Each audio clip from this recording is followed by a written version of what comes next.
ఏలూరు జిల్లా 13వ మహాసభలో సెప్టెంబర్ 13, 14 తేదీల్లో నూజివీడు పట్టణంలో జరుగుతున్నాయి. ప్రతి 3 సంవత్సరాలకు ఒకసారి ఈ మహాసభలు జరుగుతాయి. ఈ 3 సంవత్సరాల కాలంలో ఈ జిల్లాలో చేసినటువంటి ఉద్యమాలు, పోరాటాలు వాటిని సమీక్ష చేసి ఒక భవిష్యత్ ప్రణాళికనే ఈ మహాసభలో రూపొందించడం జరుగుతుంది. మరి సిఐటిగా గత 3 సంవత్సరాల్లో ఈ జిల్లాలో కార్మికులకి ఏ సమస్య వచ్చినా ఆ సమస్య పరిష్కారం కోసం సమరశీలంగా పోరాటాలు చేసాం. ఈరోజు జిల్లాలో ఉన్నటువంటి పరిశ్రమలో పనిచేసేటువంటి కార్మికులు అనేక మంది ప్రమాదాలు జరిగి చనిపోతూ ఉన్నారు. వాళ్ళకి కనీసమైనటువంటి భద్రత లేదు. ఈ నేపథ్యంలో చనిపోయినటువంటి కార్మికుల కుటుంబాలను ఆదుకోవాలని చెప్పి ఈ కాలంలో అనేక ఉద్యమాలు మేము నిర్వహించాం. అదే రకంగా ఎన్నికల ముందు చంద్రబాబు నాయుడు గారు ఏవైతే వాగ్దానాలు చేశాడో ఆ వాగ్దానాలను అమలు చేయాలని చెప్పి గత 16 నెలలుగా అనేక పోరాటాలు చేస్తూ ఉన్నాం. అలాగే ఎన్నికల ముందు జగన్మోహన్ రెడ్డి గారు ముఖ్యమంత్రిగా ఉన్న సమయంలో అంగన్వాడీలు వీరోచితంగా 42 రోజుల పాటు సమ్మె చేశారు. మున్సిపల్ కార్మికులు సమ్మె చేశారు. సర్వశిక్ష అభియాన్ ఉద్యోగులు సమ్మె చేశారు.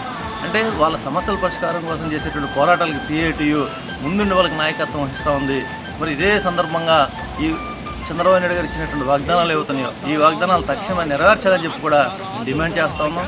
ఈరోజు దేశంలో రాష్ట్రంలో ఉన్నటువంటి ప్రభుత్వాలు కార్మికులకి, ఉద్యోగులకి వ్యతిరేకంగా అనేక నిర్ణయాలు చేస్తున్నాయి. ఈ నిర్ణయాల ఫలితంగా కార్మికులు, ఉద్యోగుల జీవితాలు చిన్నాభిన్నం అవుతూ ఉన్నాయి. పెరిగిన ధరలకు అనుగుణంగా జీతాలు పెంచడానికి కూడా ఇవాళ ప్రభుత్వాలు ముందుకు రానటువంటి పరిస్థితి ఉంది. ఇవాళ చట్టాలు మార్చేస్తూ ఉన్నారు, లేబర్ కోడ్స్ తీసుకొస్తూ ఉన్నారు. వీటన్నింటి మీద రేపు 13, 14 తేదీ జరిగేటువంటి మహాసభల్లో చర్చిస్తాం. ఈ మహాసభలకి ముఖ్య అతిథులుగా సిఐటి రాష్ట్ర అధ్యక్షులు ఏవి నాగేశ్వరరావు గారు, రాష్ట్ర ఉపాధ్యక్షులు వి ఉమామహేశ్వరరావు గారు హాజరవుతున్నారు. ఈ మహాసభల సందర్భంగా 13వ తేదీ మధ్యాహ్నం 2 గంటలకి నూజివీడు పట్టణంలో భారీ ప్రదర్శన నిర్వహిస్తూ ఉన్నాం. ఈ ప్రదర్శన సభల్లో జిల్లాలో ఉన్నటువంటి కార్మికులందరూ కూడా పాల్గొనాలని విజ్ఞప్తి చేస్తున్నాం.